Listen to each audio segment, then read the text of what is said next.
I'm Barb Schutz-Gruber. The summer of 1964, Mom and Dad packed the 5 of us kids, ranging in age from 14 down to 6, into the 9-passenger station wagon, and we traveled east, going from Michigan to New York City. Now, there were some folks in the small town where we lived who thought Mom and Dad were nuts.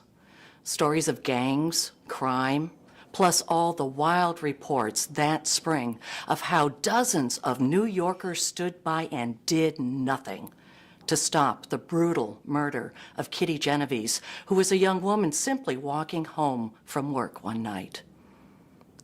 Why would you even think of going to New York? New Yorkers are cold and heartless. They'll take advantage of you or worse. But for me, I was 9 years old. And all I knew is that we were going to stay with Mom's Uncle Ed in Brooklyn. We were going to go to the Empire State Building, the Statue of Liberty, the United Nations, and we were going to the 1964 New York World's Fair. For 3 days, we explored the city. Because 7 of us could not fit into one cab, and taking 2 and most likely 3 was way too expensive, so out of the question.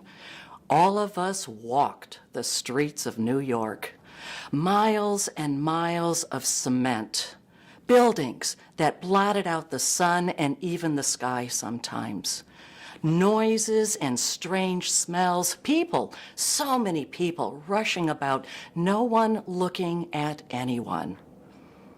And we rode the subway. Once, we were huddled in a crowded subway car next to an older man. And he took the time and told us all about how those subway tunnels were built. He even complimented us kids on how polite and well-behaved we were. As my sisters and I looked on, he handed my brothers each quarters because he had no sons.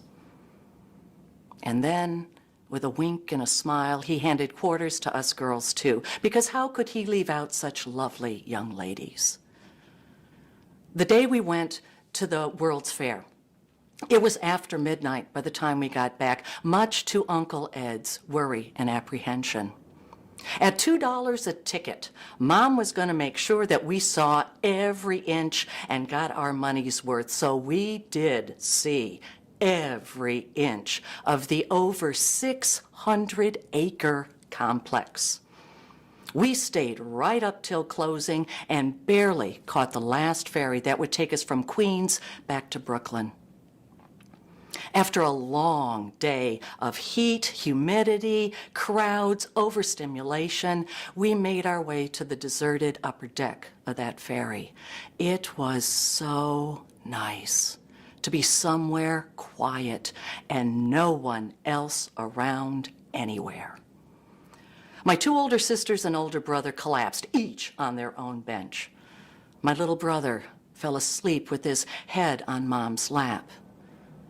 Dad leaned against the rail, smoking a cigarette. I sat with my back against the bulkhead. The vibration of those heavy diesel engines vibrating in my bones. There was the gentle rhythm and sway, comforting as that boat pulled out onto the water. The smell of seawater with just the faintest hint of diesel fuel was on the breeze. I looked out over the dark waters. Off in the distance, the city lights twinkled. New York City has its own set of stars. The spell was broken suddenly by voices coming from below deck.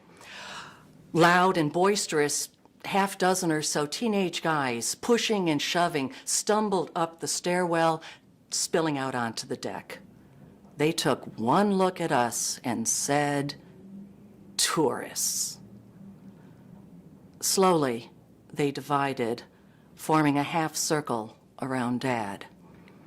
40, bald, wearing a Cornell University t-shirt and dark blue Bermuda shorts, arm in a brace.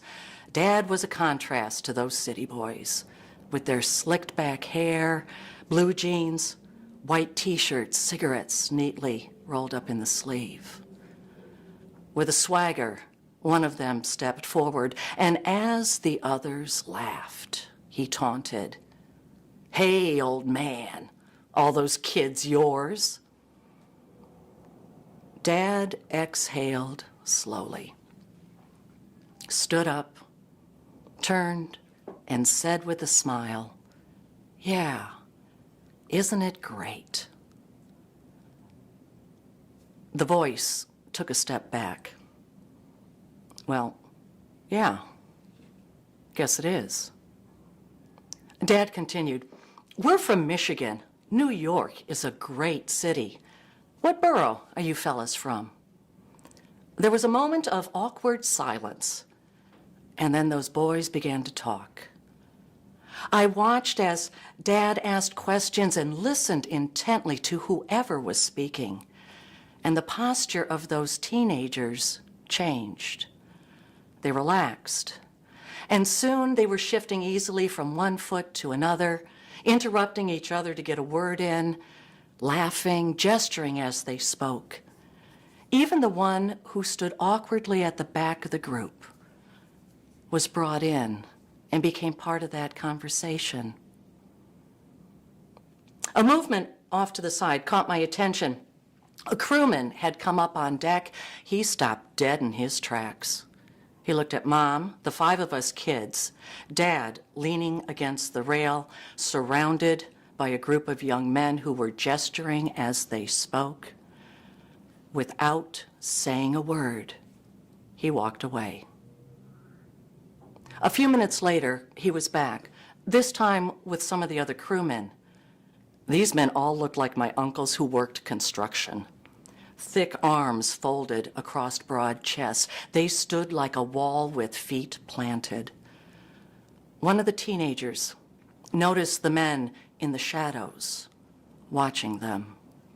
He nudged the guy next to him. They both turned. They now stood taller, straighter.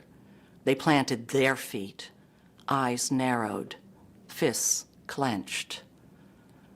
Mom looked from the crewmen to the teenagers and shifted where she sat. Dad looked up, over the heads, gave a nod to the crewmen, but did not move.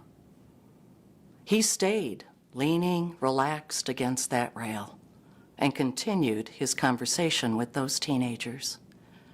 They talked the entire trip. Finally, the horn blew, which called the crewmen back to their stations because we were coming into the dock. Mom got us going with, "Get your stuff together. Come on, let's go."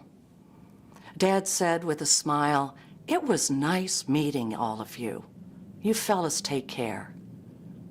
"Yeah, you too," was the reply.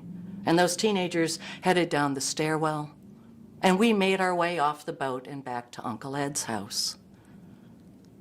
That summer of 1964, my family traveled east, and we met really nice people. They're called New Yorkers.